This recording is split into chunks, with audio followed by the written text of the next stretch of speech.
I wasn't in a good place that January, and I knew it long before the power lines iced over and the ridge roads sealed shut. I drove back to my father's place with a trailer of tools and a story I kept repeating, mostly to myself. I was winterizing the homestead for sale, just handling business, getting through the list. That was the line. Practical man, practical task. The truth sat heavier than that. My dad had been gone 11 months, and Thanksgiving had ended with my son, Eli, backing down my driveway red-faced and silent after words I couldn't pull back. He was 30, stubborn like me, and I told myself that should make this distance easier to understand. It didn't. I had spent 30 years as a lineman and field mechanic, most of it in weather that would humble a better man, and I could troubleshoot a dead transformer in freezing rain faster than most guys could find their gloves. None of that helped me in an empty house that still carried my father in every room. The place sat in the foothills, 2 ridges past town, with a split-rail fence that leaned like old knees and a barn roof that needed patching where wind had worried at the tin. My dad built most of it with his own hands, not because he was romantic about land, but because he trusted what he could measure. Cedar tongue and groove on the walls. Concrete poured level. Door hinges set true. If a board failed, he replaced it. If a tool broke, he fixed it, or he tossed it. I grew up with that standard and carried it into my own life, right down to the way I lined sockets by size in a steel box. That first morning back, I stood in his kitchen with a mug of burnt coffee and could still smell his blend under the dust and cold. Bitter roast, cedar smoke, old gun oil from the cabinet by the mudroom door. Grief is a quiet thing until scent finds it. Then it speaks plain. I started outside because outside gave me tasks, and tasks gave me breathing room.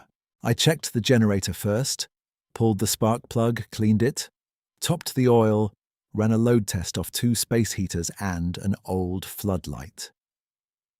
It coughed once, then settled into a steady thrum I could trust for now. I pulled panels in the spring house and wrapped exposed pipe with heat tape where the insulation had sagged. I cleaned the stovepipe and reseated 1 fire brick in the wood stove that had shifted from years of hot-cold cycles. I mended 40 feet of fence on the north side where deer had pushed through, reset 2 posts with quickset, and wired the kennel latch tighter because Mabel, my old hound, had gotten clever in her age and could nose loose anything that wasn't anchored right.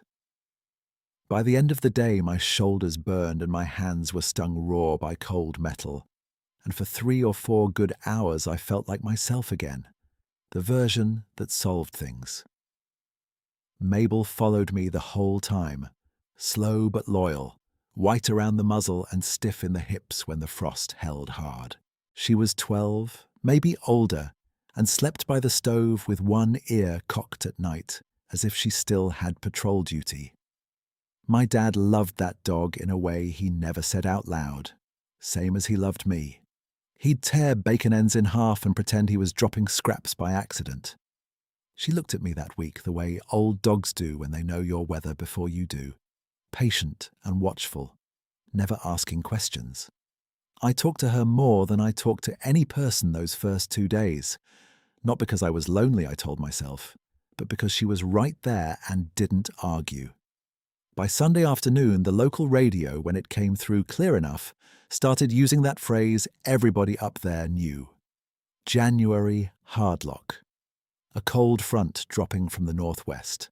Long-duration freeze, high winds, mixed precip, likely outages. The younger weather folks gave it formal names with maps and color bars, but mountain people kept their own language for the storms that pinned you in place and tested every weak point in a house. Hardlock meant your woodpile mattered more than your opinions. It meant check fuel, water, feed, and leave no errand for tomorrow. I stood on the porch and watched clouds flatten into a low grey lid over the ridgeline. Even the crows flew lower than usual, heading east in quick, dark threads. Near dusk, Ruthie Bell rolled up in her old farm truck with a tote of canning jars and 2 loaves of bread wrapped in dish towels. Ruthie lived a mile down, widow for 7 years, tougher than hickory and kinder than she let on. She wore coveralls over a church sweater and kept a hammer on the passenger seat like other folks kept a purse. "You planning to stay up here through this mess?" she asked, stepping onto the porch and stomping mud from her boots. "Road Commission says they ain't promising anything once it turns." "I've got fuel, wood, and bad judgment," I said. "Should cover me." She looked past me into the kitchen, at boxes stacked by the wall and my dad's coat still hanging by the door. "You selling come spring?" "That's the plan." "Plans are cheap in January." I leaned against the rail, trying for casual. "I need to get it done." Ruthie held my eyes in that way older neighbors do when they're deciding whether to push. "You and Eli patch things yet?" "Not yet." She nodded once, no pity in it. "Well, Storm don't care about family drama, but it sure spotlights it. Keep your phone charged. If the lines go, come daylight, I'll check the ridge if I can." "Appreciate it." She set the bread down and squeezed my shoulder once before heading back to her truck. Human contact can feel like mercy when you haven't had much of it. The power failed at 2:17 a.m. I knew the time because I woke to the sudden silence of the refrigerator fan and lay there listening to the house settle into cold. A minute later, the wind hit the west wall hard enough to rattle the old storm windows. I pulled on boots, started the generator in sleet that felt like gravel against my face, and switched over the essentials: well pump, stove fan, 1 circuit for lights, outlet in the mudroom for charging. By dawn, the trees were glazed and bending, every branch outlined in white. The road below the property looked like poured glass. I tried Eli once from the kitchen, got 1 ring, then dead air. I typed a short text anyway. "Storm's bad here. I'm okay. Hope you are." And watched it hang unsent for 10 minutes before the phone gave up and searched for signal like a tired hand groping for a wall. By the second day of the freeze, routine became survival math. I measured stove loads by armful and clock. 1 split oak and 1 split ash at dusk, heavier chunks overnight, kindling rationed for morning relight. Keep 1 faucet at a trickle. Check the spring house every 4 hours. Rotate Mabel between stove rug and kennel run so her joints didn't lock. Eat from the pantry before touching the freezer. I wrote it all in a pocket notebook, same one I used for line diagnostics. Date, temp estimate, generator runtime, fuel level, wood count, pipe status. There was comfort in columns. The world shrank to maintenance and heat. I preferred it that way, at least on paper. The trouble with paper is it doesn't hold what your mind does while your hands are busy. I found myself replaying Thanksgiving in loops while splitting wood under a sky the color of steel. Eli had come over with a store pie and a set jaw, trying, I think, to bridge things already cracked. I had 2 bourbons in me and 1 opinion too many about his job, his move, his choices. He said I made everything a test. I said he quit on anything hard. He stood there in my kitchen looking so much like me at 30 that it made me meaner than I meant to be. When he left, he didn't slam the door. That was worse. Since then, we'd traded 3 practical messages about estate paperwork and not 1 real sentence about us. I told myself he was grown and would circle back when ready. I told myself fathers and sons went through seasons. I told myself plenty of things that sounded strong and felt hollow. At night, with wind scraping ice against the siding and Mabel's breathing steady by the stove, I'd stare at the ceiling and hear my dad in the next room the way memory does a man no favors. His boots on linoleum before dawn, the spoon tapping his mug, his low cough before he cleared his throat to say my name. I kept getting up to check latches and logs and pipe tape, not because they needed checking every hour, but because moving was easier than feeling. On the third morning, the cold sharpened enough to squeak under my boots. I stepped onto the porch with a notebook in my back pocket and a hatchet in my hand, heading to the woodpile with that same ration count running through my head. I had burned heavy overnight. I knew exactly what should be left. The stack by the tarp should have been down to one short row of mixed split and limb wood, mostly crooked pieces I'd been saving for midday burn. Instead, I stopped 3 strides short and just stood there. The pile was larger by a clean half-rick, maybe a little more, neat as a catalogue display. Species sorted in separate columns like someone who understood burn rates had done it. Oak and hickory to one side, lighter maple and ash on the other, kindling in a dry bundle tucked under the tarp rock where snow couldn't reach it. The cuts weren't fresh from a sawmill, more like deadfall processed with skill and patience. Bark brushed clean, ends squared enough to stack tight. No wasted space. Not random. Not wind-blown chance. Intentional work. I walked the perimeter first thing because that's what a practical man does when reality doesn't match the count. No tire tracks on the drive, only drifted crust and my own boot prints from last night. Gate still chained. No fresh prints clear enough to read where the wind had scoured the open patch. In the trees, the world had gone oddly quiet. No crows arguing on the fence line. No branch chatter from squirrels. Just the small, dry tick of ice easing off pine needles in the weak morning light.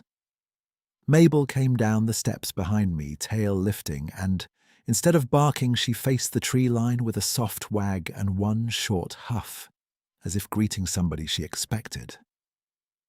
I stood there in my father's yard with a hatchet in my glove and a notebook in my pocket, looking at a stack of wood I did not cut, trying to fit it into a life built on parts and causes and known hands. The cold bit through my coat. The house creaked behind me. Mabel wagged once more toward the pines, then looked up at me like I was the one being slow. I took another slow lap around the stack, then crouched and put my glove against one of the split oak faces like that might tell me who handled it. The wood was cold and dry, clear through, not damp shell with a frozen skin, which meant whoever set it there knew enough to keep it covered and off the ground. I remember feeling a strange mix of relief and shame at the same time. Relief, because heat meant one more night with pipes intact and Mabel warm. Shame because I stood in my father's yard studying a pile of logs like it was a puzzle box, while my own life sat in pieces I couldn't fit back together. Mabel nosed my elbow, patient as ever, and I scratched behind her ear without taking my eyes off the pines. Inside, the kitchen felt tighter than usual, the kind of small that comes when weather and worry both press on the same walls. I set water to boil, fed the stove, and opened my notebook on the table under the window. My handwriting looked harsher in the cold, all angles and hard pressure. 6:42 a.m. Woodpile increased approximately 1/2 rick. Species sorted. Kindling bundled under tarp rock. No vehicle tracks. Gate secure. I underlined secure twice.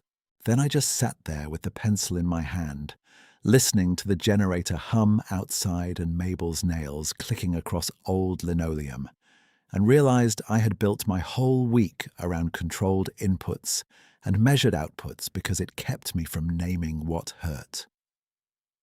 The chair across from me was my dad's, the one with a worn arm where his wristwatch had rubbed the finish over years of coffee and weather reports. I had not sat in that chair since he died. That morning I did, mostly by accident, and my chest tightened so fast I had to brace my palm on the table until it passed. The house smelled like wood smoke, and that old cedar paneling warming up, and for a minute I could almost hear him behind me saying, "You can panic later, check your lines first." It was a good rule for storms, not much use for regret. I tried Eli again, even though the signal bars were ghosts. The call failed. I typed anyway. "Saw your granddad's place under ice this morning. Holding steady. Wish we'd talked different at Thanksgiving." The message sat unsent under the grey spinning icon, and I left it there like a bottle on a shelf, not delivered, not discarded. Around mid-morning, I layered on wool and canvas and went back out because movement was still the only thing that kept my head from looping. I checked the springhouse valves, tapped frost off the latch, and carried 2 armloads from the new stack to the porch rack, testing each split by weight and sound when it knocked against the rail. By early afternoon, the sky had that flat pewter look that drains colour from everything but rust and bark. The ridgeline disappeared and came back in sheets of fine ice.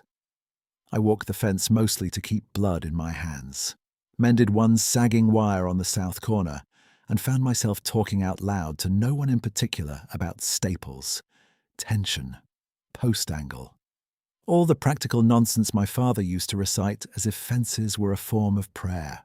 Halfway back, I stopped and looked over the lower meadow, all white crust and bent grass, and the loneliness of that place hit me harder than the cold. I had spent months pretending I needed distance from people, when what I really had was fear of one hard conversation. Mabel stayed close all day, never straying far from my knee. She was old enough to pick comfort over chasing rabbits, and that week she treated me like a job she intended to finish. If I knelt to adjust the kennel gate, she leaned into my shoulder. If I stood too long staring at nothing, she bumped my hand with her nose, until I moved again.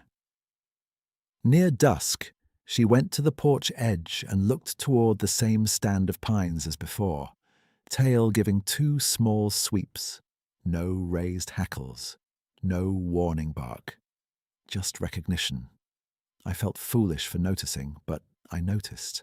Ruthie came by near sundown, not in the truck this time because the road had glazed over too hard, but on foot with traction cleats and a red scarf wrapped up to her eyes. She carried a thermos and a sack of feed for Mabel like it weighed nothing.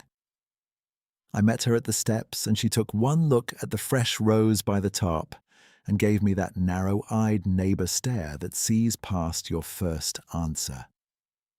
"You got company up here I don't know about?" "No," she pointed with her chin. "Then you planning to explain that stack?" I rubbed my jaw, glanced at Mabel, then back to Ruthie. "I've got no explanation that sounds sane." She snorted softly, not unkind.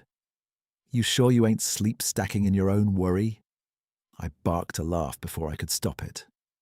If I'm doing carpentry in my sleep, I ought to charge myself. That got a quick grin out of her. Then she sobered. "Jokes are fine. Hypothermia ain't. You look peaked, Ray." "Just tired." Keep that stove fed. You need anything. Hang a lantern from the porch post at first light. If I can get through, I'll get through." "Thanks, Ruthie." She handed me the thermos. "Venison broth. Drink it, don't admire it." By the time she crunched back down the drive, the light was almost gone and the cold had sharpened into needles around the ears and wrists.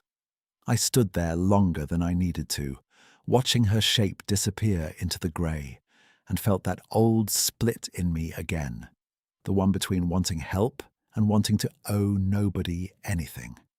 I carried the broth inside, poured half into a mug, and fed the rest to Mabel over kibble.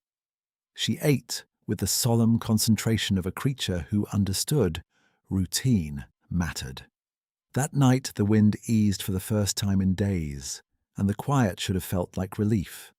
Instead, it made every small house sound louder. Pipe tick, stove crack, floorboard settling under its own weight. I lay on the couch with a blanket to stay near the fire and watched shadows breathe on the ceiling. My body was tired, my mind wide awake. I could name every mechanical threat left on my list. Fuel, freeze points, ash build-up. I could not stop thinking about my son's face when he left my driveway in November. There are moments you know you are choosing pride over repair, and I had chosen it anyway. In the stillness, that landed hard. By first light the next morning, the storm had not broken, but it had shifted. The sky cleared to a thin, pale blue that made the snow glare almost silver, and the cold went from wet bite to dry iron. I opened the door with my notebook already in hand. The yard held that same unusual hush, not peaceful exactly, more like the mountain had set down all its normal chatter at once. No crows on the fence, no chickadees in the cedar, no squirrel tracks scribbled over the drift by the shed. Mabel stepped past me, stretched stiffly, and looked straight to the tree line with that soft wag again, then sat as if waiting her turn. I went to the pile expecting to prove myself wrong, and found the same order as yesterday, untouched by drift except where I had taken from it. The kindling bundle under the tarp rock was packed tighter than mine. Finger-thick splits nested with birch bark curls kept dry inside. Whoever arranged it understood fire starting the way line crews understand grounding. Do it right and you don't waste heat or time. I wrote another entry, then another, each one trying to pin, feeling to fact. 7:06 a.m. Wildlife silence persists. Dog calm/attentive toward East Pines. Additional kindling quality high. Human methodical sorting evident. No obvious tracks due wind crust. Around noon, I tested my own doubt the way I'd test a suspect relay. One hypothesis at a time. Neighbor help? Unlikely. Roads bad. Ruthie denied it without drama, stack style not hers. Sleep work? No sore, no axe marks fresh around my station, no fatigue gaps, no reason Mabel would watch trees if this was me. Prank? No payoff in this weather, and pranksters don't sort hardwood by burn rate. I hated how flimsy each answer sounded, and I hated more that part of me had started to feel grateful before I felt certain. Gratitude came easy when someone kept your stove alive. Trust did not. In late afternoon, I took a paint marker from my tool chest, the blue one I used for tagging repaired lines, and marked the end grain of every log in the outer row where drift couldn't hide the colour. I did it slowly, one stripe each, counting aloud like a man inventorying bolts. Mabel watched from the porch, head tilted, and every so often glanced to those pines again, then back to me, as if we were both working a problem from opposite sides. I set the marker cap with my teeth and laughed under my breath at the picture of it.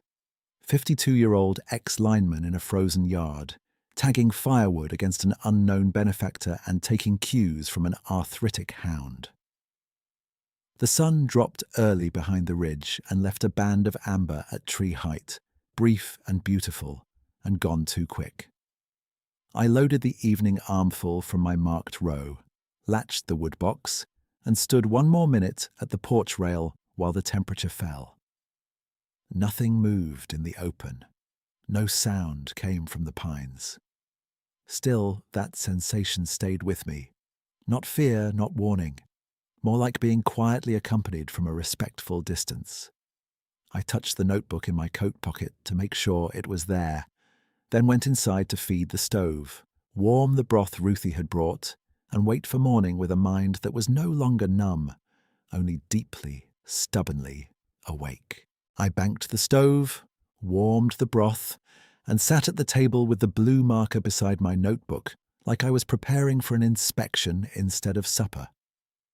The generator's hum ran steady through the wall, a low mechanical comfort I trusted, and Mabel settled on the rug with her chin on my boot, one old paw laid across my laces, as if to keep me from wandering off into my own head again. I ate because Ruthie told me to, not because I was hungry. Between spoonfuls, I kept glancing at the window over the sink, watching the black shape of the yard and the dim line of pines beyond it. My father used to say curiosity was just worry with better manners. That night, I understood what he meant. I wasn't scared. I was alert in a new way, tuned to the place, listening for pattern.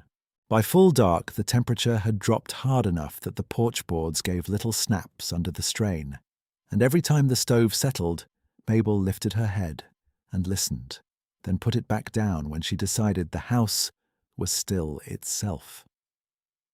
Around 9, I heard a sound that didn't belong to wood or wind, a muted thump-crunch cadence out beyond the shed, then silence, then 2 more careful steps spaced far apart.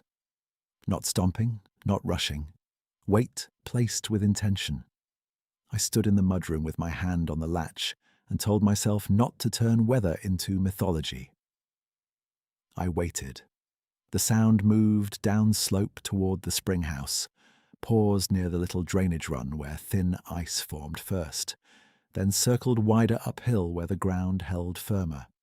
Whatever made it understood weak footing. Mabel didn't bark once. She stayed by my knee, tail making one small sweep against the floor. I slept in short pieces, waking to feed the stove and check the pipe wraps, and when pale light finally came through the kitchen window, I pulled on gloves and went straight for the woodpile, with the notebook already open. The blue stripes I had painted on the outer row still sat where I left them, bright and undeniable. Mixed among them were 23 fresh splits with clean, unmarked ends, fitted into gaps so neatly I had to crouch and trace the seams with my fingertips to see where old row ended and new began. On the top course, laid side by side like a deliberate message, were 2 smooth riverstones crossed in an X. Not local shale. Real water-rounded stones, dark grey with pale mineral lines, the kind from the creek bend half a mile below the property. I picked them up and found they were dry, no frost rime, as if carried in a warm hand or from under cover. I stood there with those stones in my palm, and for the first time since I came back to this house, the loop in my head about Thanksgiving and my son broke for a little while. It didn't heal, it just loosened. Grief had been the only voice in the room for weeks, and now something else, something practical and strange and oddly considerate had entered the conversation. I set one stone on the porch rail and kept the other in my coat pocket. Then I did what I knew how to do. I documented. 7:11 a.m. Blue marked row altered overnight. 23 unmarked splits added. Crossed river stones placed on top course. No vehicle trace.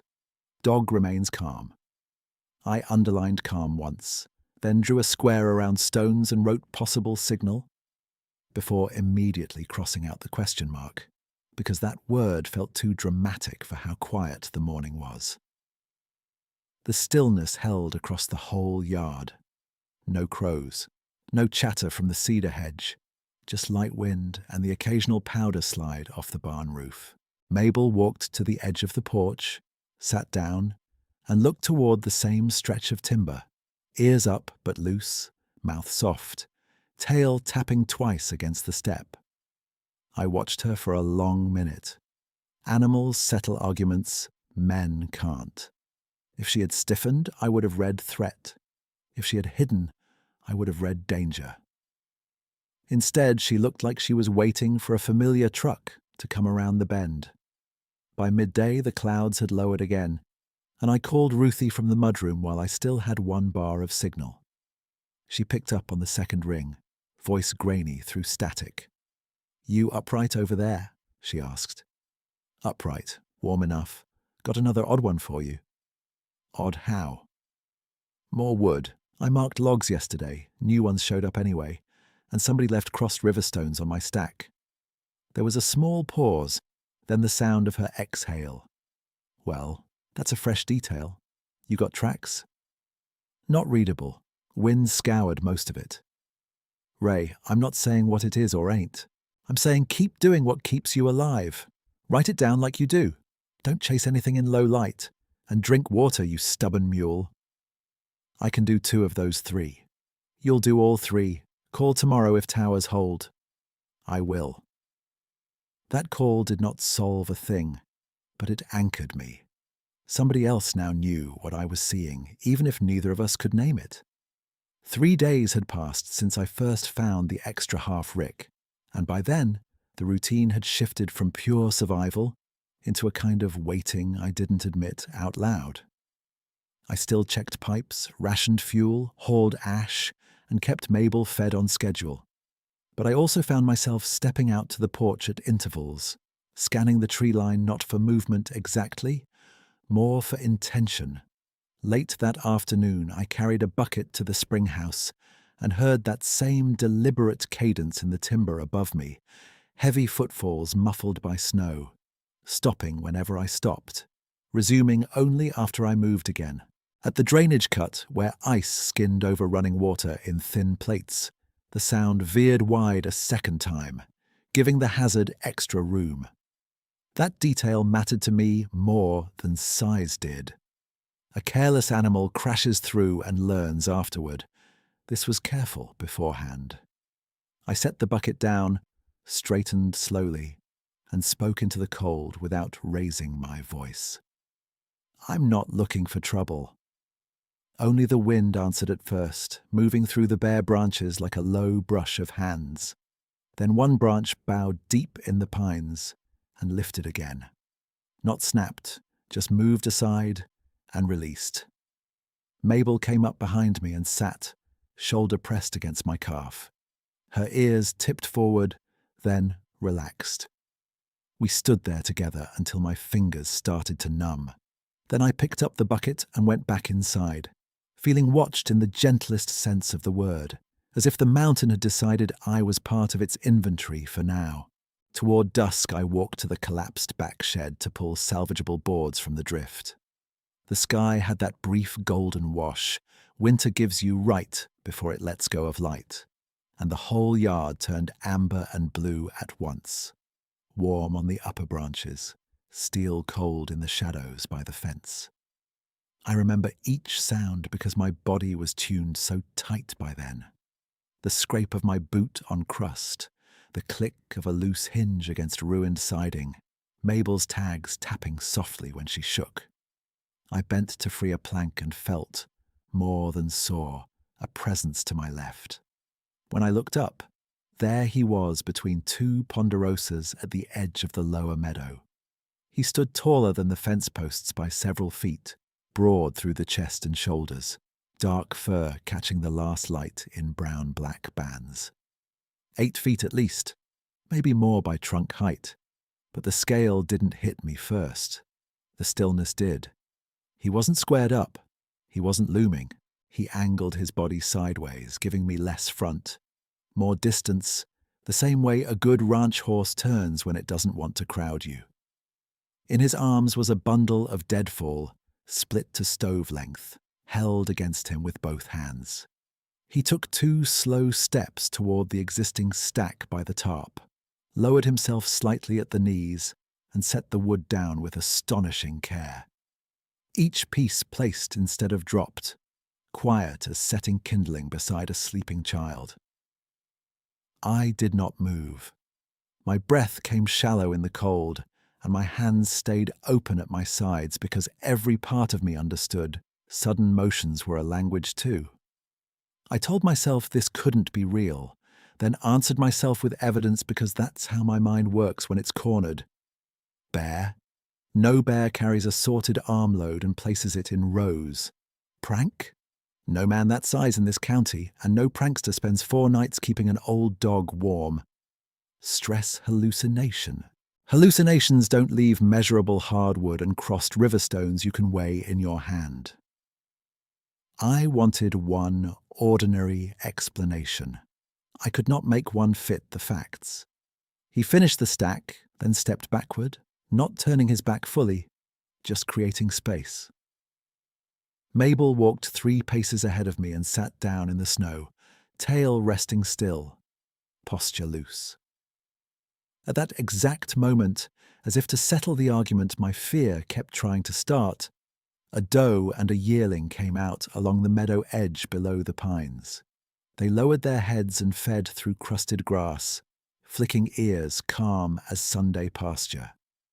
The large figure remained uphill from them, unmoving, and the deer never bolted. My throat felt thick and dry all at once. I heard myself whisper, "Evening," like I was greeting a neighbor returning a borrowed tool. Later, inside with the door latched and my back against it, I laughed once, quiet and shaky, because I had just greeted a 10-foot stranger like he was dropping off fence posts and waiting on a receipt. It was the most natural, absurd thing I had done in years. When I looked out again through the kitchen window, he was already at the trees. He paused once in profile, head slightly inclined, then moved into the pines with a rolling, deliberate gait that made almost no sound for something so large. The gold light thinned, then vanished. Night settled over the yard. I fed the stove, wrote every detail I could remember before memory could sand it smooth, and placed the crossed stone from my pocket beside my father's old chair. For the first time in a long time, the house did not feel empty. It felt shared, quietly, by more life than I had allowed myself to believe in. I stood there a long minute with my hand on the notebook, listening to the stove tick and Mabel's breathing settle, and then I did a thing I would have laughed at 2 weeks earlier. I opened the mudroom door, stepped onto the porch in my socks and boots, and looked at the tree line like it might look back. The night had gone clear enough for starlight to silver the yard, and every stacked row of wood cast a sharp black shadow. I kept my voice low so it wouldn't carry like a challenge. "Thank you," I said, feeling foolish and steady at once. "For the wood." Mabel came to stand against my leg, not tense, just present, her tail making one slow sweep against my calf. Nothing moved at first. Then, near the 2 ponderosas by the lower meadow, a shape detached itself from shadow and stood where I could see the breadth of him in profile. He did not come closer. He did not leave. He held still, as if letting me have the distance I needed. The crux of it, for me, was no longer whether I had seen him. I had. The real tension was whether I could stand in front of what I knew and stop forcing it into old categories just because old categories felt safer. I had built a life on diagnosis and repair. I trusted meters, torque specs, and line diagrams. Yet out there in my father's yard stood a being that had every reason to avoid me and had, instead, chosen a pattern of patient help. I watched him for what felt like several full minutes, long enough for my eyes to adjust to details I had missed at dusk. The way his shoulders rose and fell slowly in the cold, the way his head angled when Mabel shifted, the deliberate way he kept his hands visible and low at his sides. I had worked around enough animals to read intent in posture. There was no push in him, no test, no claim. Just attention and restraint. I eased down onto the top porch step so I looked smaller, less squared, and Mabel sat beside me with a sigh that steamed in the air. "You pick strange folks to help, old girl," I murmured to her. She ignored my commentary and stared into the dark with soft eyes, as if she was politely waiting her turn in a conversation I barely understood. The figure moved then, not toward us but sideways along the tree line, each step placed carefully where the snow crust would hold. Halfway to the cedar thicket he paused, bent, and lifted something from the ground. When he straightened, I saw pale stems in his hand, maybe dead grass or stripped bark fibers, and then he laid them on a stump at the edge of the yard and stepped back again. It was such a small, practical gesture that it nearly undid me. Not a display, not a warning. A placement, like leaving kindling where someone would find it dry. When I finally rose and went to the stump, after he had faded into the pines, I found a tight twist of birch bark ribbons and cedar slivers, clean and dry. Perfect fire starter for damp mornings. I slept in bursts, but it was different from the earlier nights. My body still woke at every creak, yet my mind no longer ran straight to threat. By dawn, on the 5th day of the outage, snow had thickened into a hard grain that rattled against the north windows, and the cold came in on a wind that seemed to slip through every seam in the place. I fed the stove, checked the generator, and went out to the woodpile with my pencil tucked behind my ear. The rows were intact, blue marks where I had left them, plus 12 new unmarked splits nested into the back column where drift would not soak them. On top sat no stones this time, just one short length of peeled branch balanced across 2 pieces like a tiny bridge. I wrote it down because writing steadied me. 6:58 a.m. Added splits again. Placement protected from weather. Bark bundle from stump burned hot/clean. Then I shut the notebook and stayed there in the blowing grit of snow, looking toward the pines with a feeling I had not given myself in months. Not certainty. Wonder, quiet and stubborn.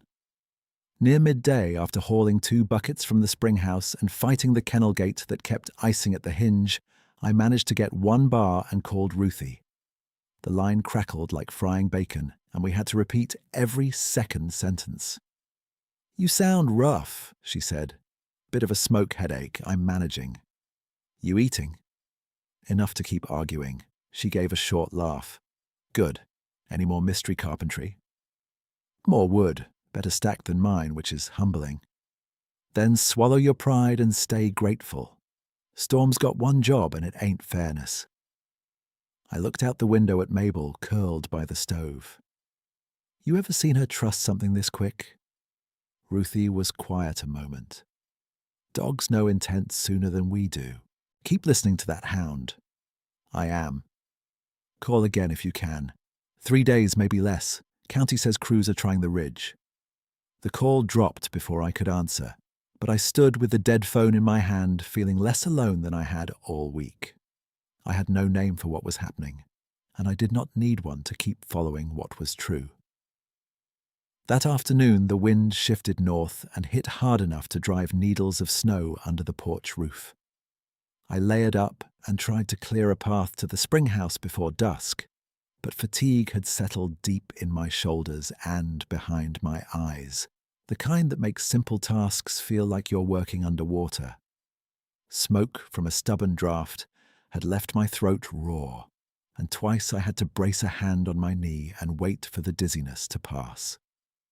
Mabel stayed tight to me the whole time, limping a little more on the icy patches.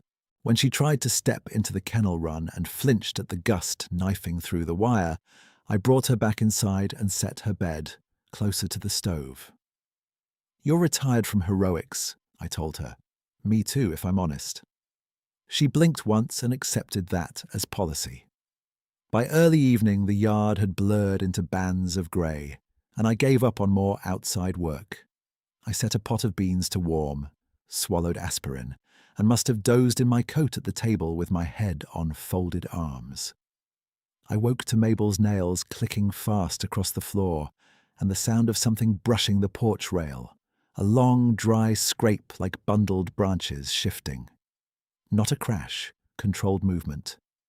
I grabbed the lantern, opened the mudroom door and stopped short at the threshold.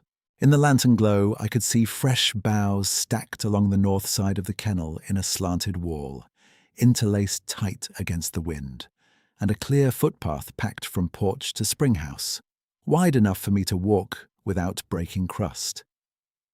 At the end of the path, set beside the door on a flat stone, lay another bundle of split kindling wrapped in bark like a tied parcel.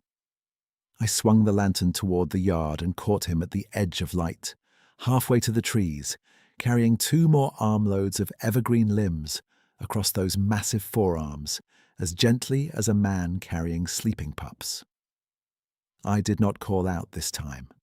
I stepped down into the path and stood where he could see me, lantern low, hands open, and he stopped. Snow moved across his shoulders in thin streamers. The distance between us held at maybe 30 yards. Enough for safety, close enough for detail. His face was broad and deeply lined around the eyes, fur darker on the cheeks and lighter at the brow, and those eyes were amber brown in the lantern spill, steady and calm. He shifted the boughs in his grip, turned slightly toward the kennel, then back toward me, almost like asking permission with posture alone. I nodded before I could second-guess myself. "For her," I said, touching my chest, and then pointing to Mabel, who stood behind me in the doorway with her tail wagging, like this was all perfectly normal mountain etiquette.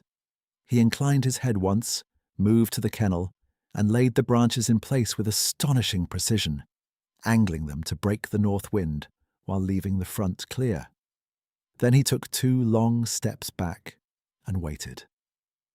I laughed under my breath, tired and overwhelmed and a little embarrassed by my own manners. I had spent a career restoring power after storms, and now I was standing in a blackout negotiating kennel architecture with a giant stranger by nodding like we were at a feed store. Yet the laughter held no mockery. It felt like a knot loosening.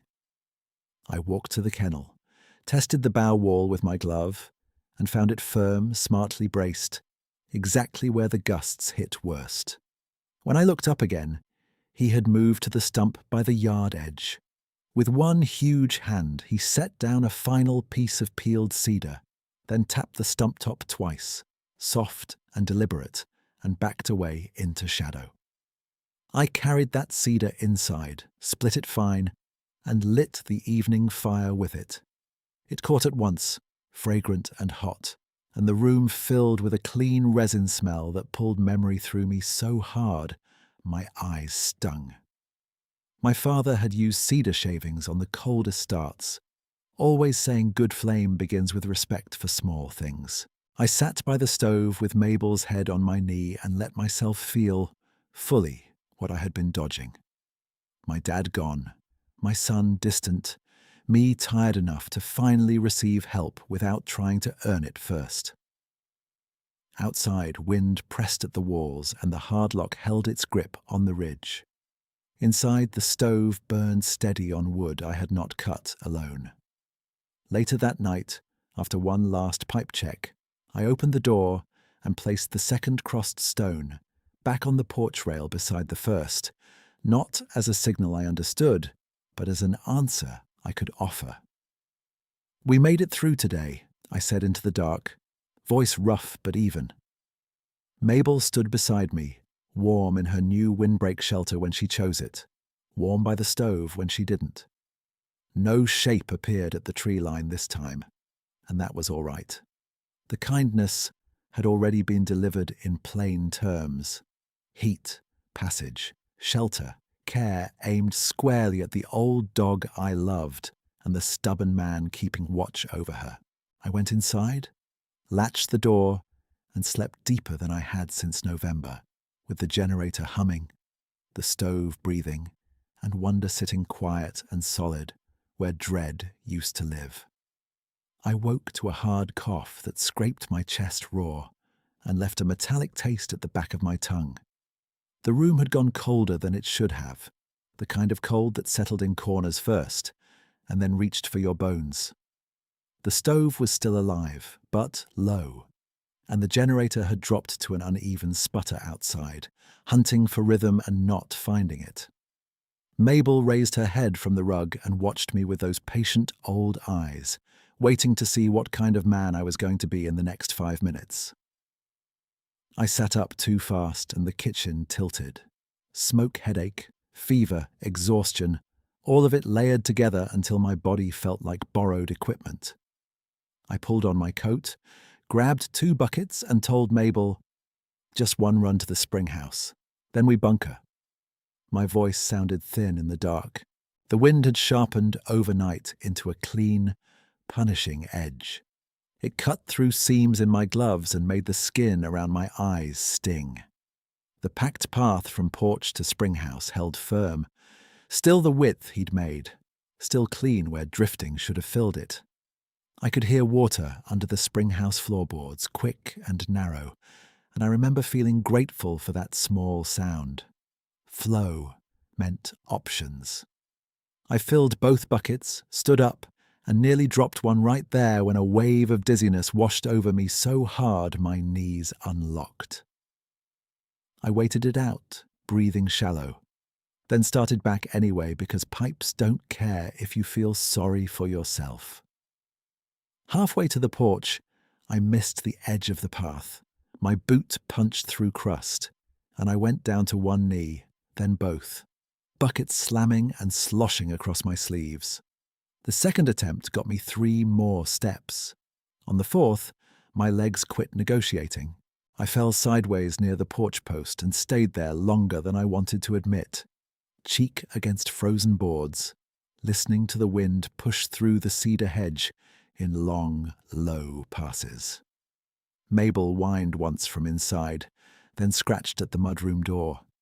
I tried to rise and got halfway before my arms gave out. That was the moment the private story I'd kept about myself started breaking. Competent, independent, handles his own. I had worn those words like armor so long, I forgot they were also a wall. My father dead. My son out there somewhere with my last words to him still lodged like shrapnel. Me on the porch in the dark, too proud to hang a lantern for help, too tired to pretend that made me strong. I pressed my forehead to my sleeve and heard myself think, clear as if spoken aloud, I cannot carry all of this by force anymore. The mudroom door creaked open a few inches, nudged by wind or by my bad latchwork, and lamplight spilled in a narrow wedge across the porch. Mabel slipped through the gap and came straight to me, pressing her chest against my shoulder, trembling from cold and worry. I got one arm around her and used the post to drag myself upright onto the step. I don't know what time it was, only that the sky had gone that deep pre-dawn blue, where every shape looks cut from iron. Then the yard changed in a way I felt first, and saw second. Not danger, presence, weight moving with care over snow. He came out from the trees at the lower meadow, broad and dark against that thin light, carrying split logs stacked high in both arms. Up close and unobstructed, he was larger than my mind had been willing to hold at dusk, shoulders wider than my doorframe, legs moving with a deliberate economy that wasted no effort. Yet every action was measured.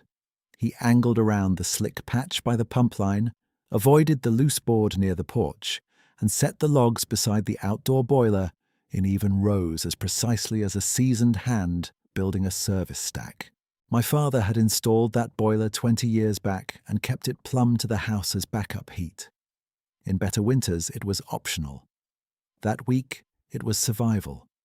He crouched, opened the boiler hatch, and fed split after split at clean intervals, waiting each time for draft to catch before adding more. No fumbling, no hurry. Flame took, then settled into a strong, low roar. Heat lines began to tick through pipes under the house with that familiar expansion sound I had prayed to hear and not had strength left to earn. I watched him work through the doorway glow like a man watching the impossible and the ordinary happen in the same breath. He glanced toward me once, then back to the fire, as if to say focus on the task first. Mabel tried to stand and her front legs skidded. I reached for her and my hand came away shaking. My father's old wool coat had slid off my shoulders when I fell, bunched by the porch step. He saw it, crossed the distance in 3 careful strides, and stopped 2 paces short when I flinched from reflex. Not fear, but overload. He waited until my shoulders dropped, then bent slowly, lifted the coat between both hands, and draped it over Mabel with a gentleness that took all the weight out of the gesture. He tucked one corner under her chest so the wind couldn't lift it. Mabel looked up at him, tail thumping once against the step, then laid her muzzle on my thigh like she had accepted a kindness on both our behalf. Something in me gave way right there. Not dramatic, not loud, just a long-held brace releasing all at once. I started crying with my face turned toward the boiler steam so I could pretend I wasn't, and then gave up pretending because there was no point. I cried for my dad's empty chair and for Eli driving away with his jaw set. For the months I had treated grief like a wiring fault to isolate and bypass, and for the belief I had carried most of my life that help always came with a debt attached. This help did not. It arrived in the dark, in the cold, in exact forms I needed: wood, path, windbreak, fire, warmth for my dog. My breath hitched, then steadied, then hitched again. I held Mabel and let it happen. I remember my own thoughts turning plain and present, stripped of performance. I am tired. I miss my father. I was wrong with my son. I do not have to earn every mercy by bleeding for it. The mountain listened without comment. The boiler burned clean. He moved back to the tree line and stood where I could see him if I lifted my head, far enough to grant me dignity, close enough that I did not feel abandoned in the middle of it. That patience undid me almost more than the work itself. By the time the eastern ridge started to pale, my breathing had settled into something usable. He remained at the edge of the pines, chest rising slowly, snow dusting his shoulders. When I finally looked straight at him instead of around him, he raised one hand and touched his chest once. Not a salute, not a claim, just an acknowledgement. Then he lowered his gaze in that same respectful way he had all week, turned his body sideways to reduce his profile, and waited a beat. I nodded because I had no better language. He withdrew without any show at all. No dramatic last look, no sudden burst into timber, no demand to be remembered on his terms. He stepped backward first, then pivoted and walked along the contour above the meadow where the crust held best. His stride was long but unhurried, each footfall placed with the same deliberate rhythm I had heard in the nights before, careful around thin ice, careful around noise, careful around us. At the cedar thicket he paused long enough to set something on the stump by the yard edge, then continued into the pines until trunks and shadow took him piece by piece. I sat there with Mabel under my father's coat and watched the place where he had been until my fingers stopped shaking. When I could stand, I crossed to the stump and found a small bundle of dry tinder bound with a strip of peeled bark and, beneath it, one smooth river stone with a pale line running through the middle. I put the stone in my pocket and the tinder on the kitchen table beside my notebook. Then I wrote, slowly, because my hands were still weak. Coldest night. Collapsed on porch hauling water. Observed full presence at close range. Fed outdoor boiler correctly. Covered Mabel with Dad's wool coat. Maintained distance when I startled. Withdrew at dawn. No threat behaviors. Repeated care. Deliberate and targeted. There was no signal on my phone at first light, so I set it on the windowsill and let it search while I moved through what needed doing. I topped the boiler, checked the pump line, and changed into dry clothes. Mabel drank, ate half a bowl, then slept so deeply her paws twitched. I brewed coffee strong enough to stand a spoon in and carried a mug to the mudroom threshold. The yard looked ordinary again in the morning grey. Stacked rows, packed path, branch windbreak, a few broad tracks already softening at the edges where sunlight reached. Ordinary and not ordinary. I understood then that mystery doesn't always arrive to be solved. Sometimes it arrives to keep you alive. 3 hours passed before one bar appeared and held. I called Ruthie first. She answered on ring 1, breathless like she had hurried from another room. "Ray, you all right?" "I am now," I said, and my voice broke on the second word. I swallowed and tried again. I got in trouble before dawn, went down hauling water, made it back. Boiler's running. You alone right now? Me and Mabel, she's warm, we're stable. A pause, then softer. You crying, Caldwell? Yeah, I said, because there was no utility in lying to Ruthie Bell. Yeah, I am. All right then, keep breathing. Crews are moving up from the valley once they sand the switchbacks. Hang that lantern anyway, so if somebody comes through, they don't pass you by. I will. She waited a beat. Anything else you need to say? I looked at the stone in my pocket and the precise rose outside the window. Just that somebody helped us through the night. Her exhale crackled through the line. I believe you needed that. After the call, I hung the lantern on the porch post exactly as instructed, then sat on the top step with Mabel leaning against my leg. The sun climbed enough to start a faint dripping from the eaves, tiny beads striking the rail in a steady tick. The forest stayed quiet, but not empty. I felt watched still, though now it felt like blessing more than vigilance. Near noon, I walked to the lower meadow edge and stopped where the last clear impression remained in the snow, broad and deep and already rounding at the sides as Thor worked it. I did not cast it, photograph it, or turn it into proof for anyone else. I simply stood there, hat in my hands, and thanked him again into the cold air. When I turned back toward the house, the boiler gave a healthy draft roar. Mabel barked once from the porch as if calling me to quit staring and get on with living. And I listened.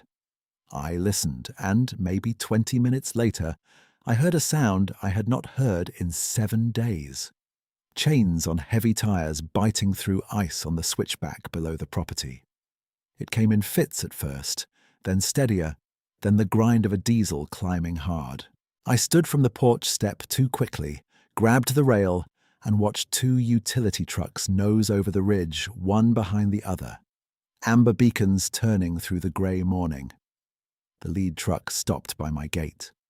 A bundled man in a hard hat stepped down and shouted up, "You Caldwell, we got your lantern signal. You need medical?" I waved him in and called back, "I'm upright. Boiler saved me. Dog's good." He looked at the wood rose, then at me, then nodded like linemen do when they see work done right and don't waste words. By noon they had a temporary feed patched through, and when the kitchen light flared warm over my father's table, I felt my shoulders drop for the first time in months. The refrigerator fan kicked on. The well pump hummed without the generator's cough under it. I shut the generator down and stood in the sudden quiet, listening to ordinary electricity fill the house again. It sounded like mercy. Outside, the eaves began to drip in a steady metronome as the sun found the roof. I carried 3 armloads from the shared stack and squared them beside the porch rack, fitting my rose against his precise lines without disturbing the pattern. That mattered to me for reasons I didn't yet have language for. Ruthie came up the drive in her truck just after the crews pulled out. She parked crooked, climbed down slow, and took one long look at my face before she said anything. "You look like a man who got wrung out and hung up to dry." I handed her the thermos she'd left earlier in the week, cleaned and warm from rinse water. "That's fair." She walked to the woodpile, touched one split with her glove, and glanced toward the pines. "You want to tell me the whole of it?" I considered lying for half a second, then shook my head. "I'll tell you true and short. Someone helped me through a hard week." Ruthie held that for a beat, then said, "Sometimes short is the whole truth," and set her hand on my shoulder exactly once. 3 days passed before the roads were fully passable, and on the second evening of clear signal I sat at the kitchen table, opened my phone, and stared at the unsent Thanksgiving message, still stuck in draft. I deleted it and typed a new one to Eli. Got through the storm. "I handled Thanksgiving badly. I'm sorry. I want to talk. No speeches, just talk. I hit send before I could edit pride back into it. He called 12 minutes later. His first word was cautious. Dad? Mine came out rough. Yeah. There was a long pause full of static and old hurt. Then he said, You okay? I answered, Now I am. I wasn't. I said things I can't defend. He breathed out slow. I said some too. I looked at my father's chair and told the plain truth. Come up Saturday if you can. I'll make coffee and keep my mouth useful. Saturday came bright and cold, sky scrubbed blue, mud starting to show through thawed ruts. Eli's truck rolled in around 10, and seeing him step out in his worn canvas jacket hit me in the chest harder than the storm had. He looked older than Thanksgiving, or maybe just tired of carrying his side of the distance alone. We stood by the porch, awkward as strangers for one long second. Then he said, You look better. I said, I feel different. We did not hug right away. We carried groceries inside first because men like us need a task to cross certain bridges. At the table, with coffee going, and Mabel asleep against Eli's boot like she'd never picked sides, we finally did what we should have done months earlier. He spoke first. When you called my job soft, that landed deep. I nodded. I know, I was wrong.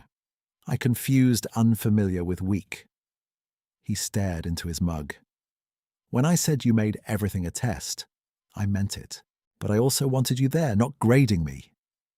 I felt the old reflex rise, that urge to explain instead of listen, and I let it pass. I can do better than I did, I said. Not in theory, in practice. He looked up then, eyes wet but steady. Practice sounds good. After lunch, I showed him the notebook. Every entry. Times, temperatures, added logs, crossed stones, the branch bridge marker, the path to the spring house, the windbreak at the kennel, the boiler fed before dawn. He read without interrupting, thumb resting on the page where I had written, maintained distance when I startled. When he finished, he closed the cover and asked quietly, You want to report this? I shook my head. Report to who for what outcome? Tracks thawed. Marked logs got burned to keep us alive. I chose not to photograph the prints. I chose not to turn this into an argument. He handed the notebook back. Then it stays yours. I slid it into the top drawer of my father's desk. Not hidden, not displayed. We went out before dusk and walked the yard together. I showed him where the broad tracks had been before Thor rounded them away. I showed him the packed path, now softening into wet earth. I showed him the north side of the kennel where the branch windbreak still stood, half dry and sturdy. The deer came to the meadow edge at sundown, a doe and a yearling, same pair by my best guess, feeding easy with no hurry. Eli watched them a long time and said nothing. On the way back to the porch, he asked, What did he want?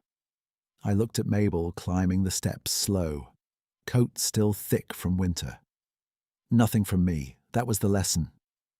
The physical pieces found their places over the next few days, and I handled each one like evidence and gratitude at once. I burned the remaining bark-tied tinder bundles in morning starts, each catching fast and clean. I used the last blue-marked splits and the unmarked additions side by side, until there was no visible line between what I cut and what I was given. I took the single pale-lined riverstone from my pocket and walked it down to the creek bend where rounded stones gather in eddies. I set it back in clear running water and watched current fold over it. That felt right. Of the crossed pair, I kept one on the mantel above my father's clock, and the other I set on the porch rail when winter came on, then brought in each spring so weather wouldn't crack it. I still do. Ruthie asked one more time, in early February, when she came by with seed catalogues, and a pie she pretended was too small for her freezer. She stood in my kitchen, eyes on the mantelstone, and said, "There are old stories up here. My granddad used to leave apples by the cedar line some winters. He never explained why." She gave me that loaded look she'd been holding since the first extra stack. I should have said that sooner. I smiled a little. Maybe I had to see it before I could hear it. She nodded. Maybe so. That was all she revealed, and it was enough. I did not sell the homestead that spring. Eli and I fixed the barn roof in April side by side and argued only about nail length. In June, we replaced the leaning north fence with pressure-treated posts and took breaks on the porch steps with Mabel between us, like a foreman. The first winter after, when forecasts started muttering about another deep freeze, Eli called before I could call him. "You stocked up?" he asked. I looked at the stacked rows and said, "Yes. You?" He laughed, "Learning from the best in the strangest week of your life." He came up for 2 days anyway. People in town asked about the hardlock whenever weather turned sharp. Line crews swapped outage stories, and somebody eventually said, "Heard you rode that week out alone up there." I answered the same every time because it was true and it was enough. Someone helped me through a hard week. Most folks nodded and moved on. A few held my eyes a beat longer, like Ruthie had, and said nothing at all. Mabel made it to early autumn the next year. On her last evening, she lay on the porch under that same wool coat, breathing easy, watching the tree line with soft attention. Eli sat on one side of her, I sat on the other. The air smelled like cedar and cooling dirt and wood smoke from a neighbor's burn pile down the ridge. Right before dark, a pair of crows landed on the fence and went quiet at once, both facing the pines. Mabel's tail thumped twice, gentle and sure, then rested. We stayed with her until stars came out. Afterward, when grief rose sharp, it no longer felt like punishment. It felt like proof of love shared in full. I am still a practical man. I still trust tools, checklists, and work done clean. I still keep that pocket notebook, now with fresh pages full of ordinary entries, pump pressure, roof patch, fence staples, dates Eli visits. But I carry a wider framework than I used to. During that locked week, in a yard I thought I was managing alone, something ancient and gentle kept choosing care without witness and without price. That changed the way I understand strength. It changed the way I speak to my son. It changed the way I stand in my father's house when winter presses at the walls. Each January, before the first hard freeze, I set one crossed stone on the porch rail at dusk and leave the other on the mantel where firelight can find it. I stack my own wood straight, keep the kennel blocked from north wind, and lay a dry bundle of birch bark under the tarp rock, in case kindness ever needs a place to land. Then I turn off the porch light, listen to the quiet in the pines, and feel grateful for a world that stayed mysterious yet proved kinder than I had allowed.